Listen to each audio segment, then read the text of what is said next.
unsafe and ignored, a neighborhood group in Leslieville quits en masse. Move or close the site. They need to be responsible for the cleanup just as much as the harm reduction. 7 resignations this week alone from the neighborhood committee, set up following the death of a Leslieville mother steps away from a supervised injection site. As leader and a holder of higher office, we do have a responsibility. Plus, unmayorly conduct. The Integrity Commissioner finds John Tory in violation for an in-office romance and for improperly using his influence in a couple of votes. How the former mayor is reacting to it all. There are no records. There are no records. And $700 a day and nothing to show for it. Why the Premier says he's happy with the job former Police Chief Mark Saunders did on Ontario Place, even though there's no documentation showing he did anything at all. Good evening, I'm Chris Glover, live in the CBC Toronto newsroom. We're beginning tonight in Leslieville at a supervised injection site that's been controversial through the summer. In July, a mother of 2 was killed not far from the center. A neighborhood committee was set up to help officials crack down on its negative effects, especially in terms of violence and drug use. But now several members of the community group have quit, and they see no safe path forward with the site operating as is. Ali Chiasson has our top story tonight. I was really scared. I mean, I could have died in front of my children. They could have died. Residents say they are haunted by the daylight shooting out front of the South Riverdale Community Health Centre this summer. A stray bullet killed 44-year-old Carolina Hubner-Macarat, who happened to be walking by. The news spurred criticism about public safety around the site, and so a committee of neighbors and stakeholders was created to come up with solutions to coexist. Months later, I resigned yesterday. 7 of us resigned. They say their concerns about public safety have gone ignored. They need to be responsible for the cleanup just as much as the harm reduction. Their concerns range from littering of used needles to the drug dealers who allegedly loiter, taking advantage of the center's clients. They're selling to people who get clean needles from the site. They don't go very far. They use right there. In August, an employee working at the site's consumption treatment center was charged with accessory after the fact and obstruction of justice in connection with the shooting. After the shooting, the Premier of Ontario said that his team, whoever that is, would be reaching out to this community. And that never happened. And so the newly resigned committee members have said enough. Move or close the site. Today, leaders have responded saying the committee members are leaving at a bad time, in the middle of a provincial review of the site's operation and safety, before any recommendations have been finalized.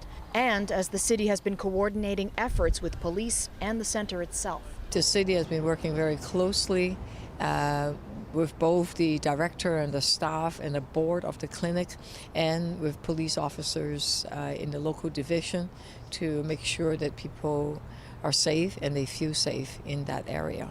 For the committee members, it's about being safe and being heard, and they're not feeling either. Ali Chiasson, CBC News, Toronto. An update now on our top story from last night. Dozens of refugees forced to sleep outside after being kicked out of a North York church. They will be moved to Windsor tomorrow. Thank you so much to IRCC for the hard work and for responding to the crisis. IRCC had sent us a list of only 25, but then when they heard of this new development of people getting kicked out, they raised the number to 92. Dominion Church International has been sheltering hundreds of refugee claimants for over 2 months.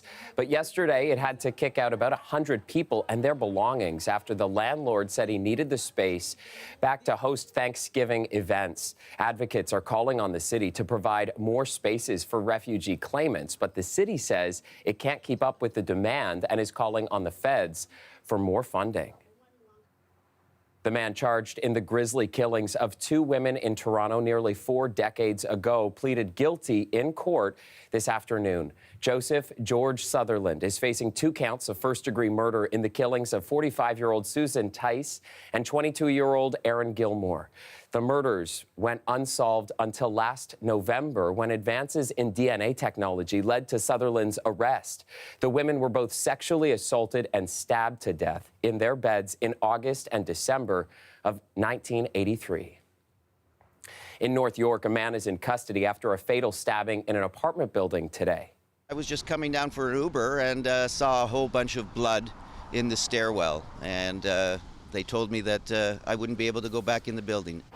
The stabbing happened in the area of Shepherd and Wilmington just after 11:15 a.m.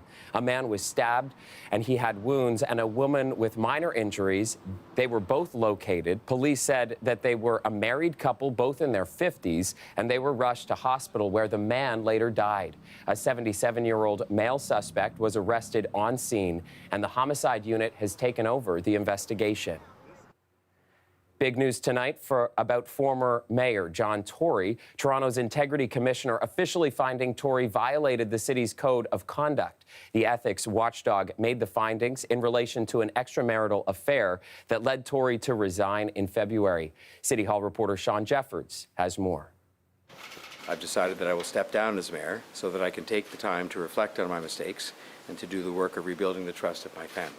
John Tory resigned in February after revealing he had an affair with a former staff member.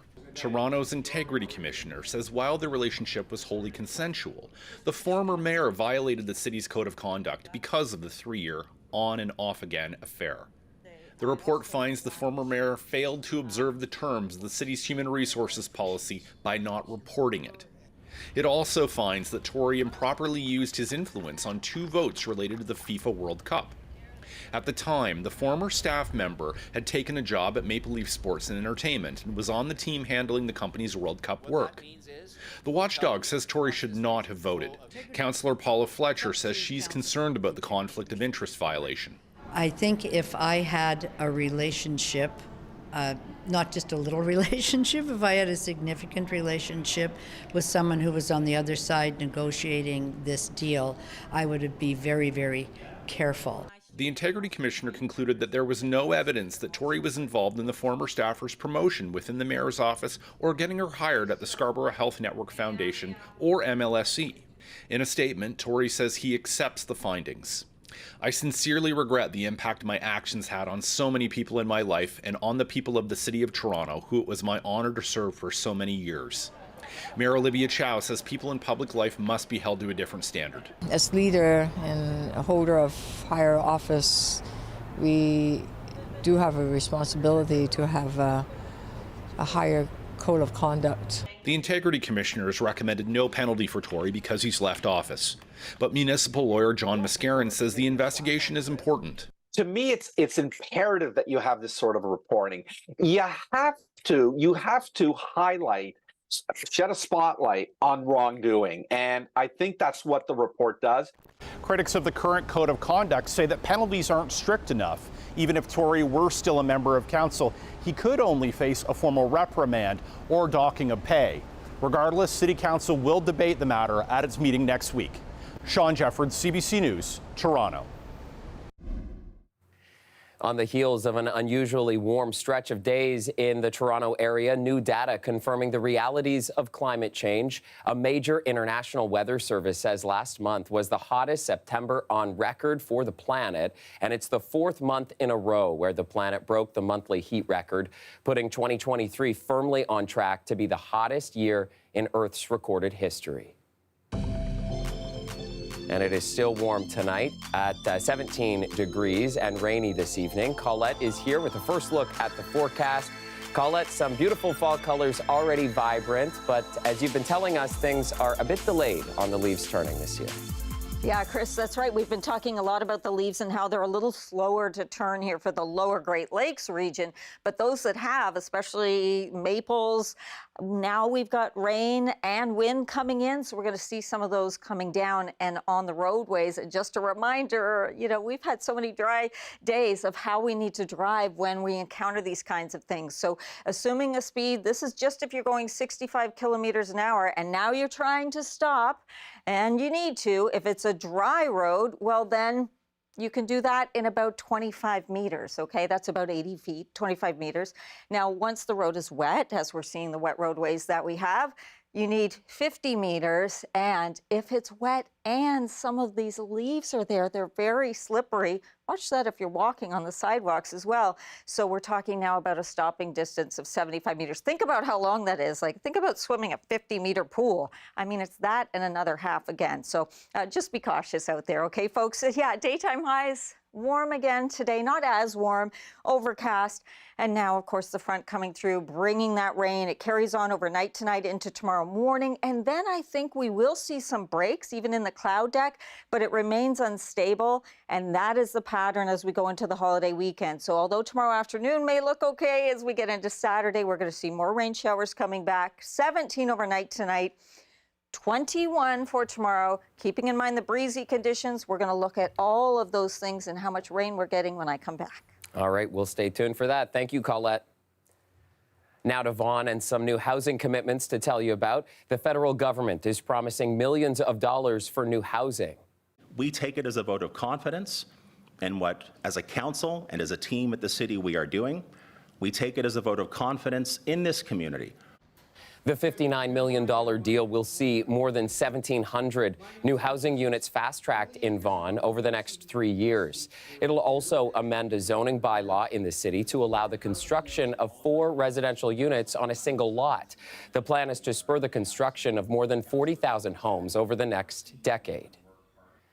A natural gas plant in Toronto's Portlands is at the center of a conflict between the city and the provincial government. City Council has already voted against a planned expansion at the Portlands Energy Centre, but the province says expansions are necessary to maintain Ontario's electricity system. Tyler Cheese helps break down the details. This natural gas plant, located near Toronto's waterfront, has been operating since 2009. Atura Power, a subsidiary of Ontario Power Generation, operates the Portlands Energy Centre. It's planning an expansion to the plant, but not everyone is in favour, including the Ontario Clean Air Alliance. This just doesn't make any sense. When the world is on fire, we should not be burning more dirty gas. Atura Power says the expansion amounts to minor efficiency upgrades and routine maintenance and will result in a 50-megawatt increase to its electrical output. But critics say the upgrade would result in the province relying more on gas-generated energy at a time when they should be moving away from it. It's going to mean more greenhouse gas pollution that will damage our climate, and it also means more nitrogen oxide pollutants and more particulate matter pollutants that cause smog, which causes asthma and heart disease and lung disease. In May, Toronto City Council voted against any new power generation proposals that would include the burning of fossil fuels in the city. Back then, the province said expansions like this one are necessary. We have big nuclear reactors that are down for refurbishment right now, and the experts at the ISO are telling us that we need this natural gas generation to ensure we've got the reliability. But environmental advocates say there are alternative options that don't produce the same level of greenhouse gas emission. We could be doing other things like building more wind power and more solar power. We could be building more battery storage. We should be moving off of fossil fuels rather than expanding the use of existing plants. He says the entire project is moving in the wrong direction. This plant was originally scheduled to close in 2029. Now they're proposing to keep it open until 2034.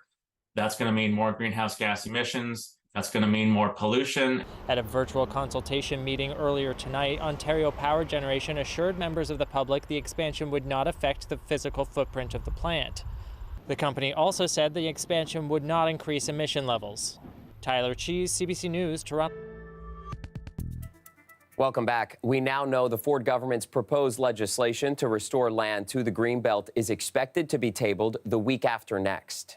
So we have to return all of the land. Obviously, we're going to return, ensure that the additional lands that we promised are put back into the Greenbelt, and we're restoring the easements that were brought in with respect to the agricultural preserve. The legislation is expected to see any future changes to the Greenbelt done through the legislature, not regulation. And the Ford government recently reversed course after scathing reports found private developers benefited from a deal to swap some parcels of Greenbelt land out of its protected status. A Ford ally is under the spotlight tonight. The Premier appointed former Toronto Police Chief Mark Saunders as a special advisor on the Ontario Place redevelopment project. Now the opposition has found there's not a shred of evidence of any work Saunders did on the project, despite collecting a hefty daily rate. Queen's Park reporter Lorenda Redekop has the details. Former Toronto Police Chief Mark Saunders served as special advisor for Ontario Place once he retired. Appointed in early 2021, paid $700 a day to a maximum of just over $170,000 a year. The NDP asked the government for copies of advice, recommendations and/or reports from Mark Saunders to the Premier and the Minister of Tourism while in the special advisor role. The response they got back: access cannot be granted as no records exist. We FOI'd it. There are no records. There are no records. They can't provide a single piece of information. So I think Ontarians have a lot of questions. We certainly do. This isn't just anyone. This is a close ally of the Premier's and somebody that he was knocking on doors for not so long ago when he ran for mayor of the city. Thank you very much. Saunders' mayoral run was earlier this year. This role, advising on Ontario Place, ended in 2022. The same year, Saunders ran and lost as a candidate for Ford's PCs. Saunders was supposed to provide technical expertise and strategic advice to the Premier and the Minister of Tourism on approaches and strategies to support the redevelopment of Ontario Place. Back to the Premier. Can the Premier show any evidence that his special advisor produced any advice? Ford wasn't there today, neither was the Minister of Infrastructure. Her parliamentary assistant's response didn't answer, just repeating talking points. Mr. As I said earlier, that Ontario Place holds a special place in hearts and minds of Ontarians. Later, the Premier's office said Saunders' role was as a facilitator and liaison with the City of Toronto and First Nations, for example, that he wasn't mandated to write reports, and they were happy with the work he did. Premier Doug Ford has appointed special advisors before on hallway medicine, health data, and transit. In those cases, their work resulted in a lengthy report. Lorenda Redekop, CBC News, Toronto.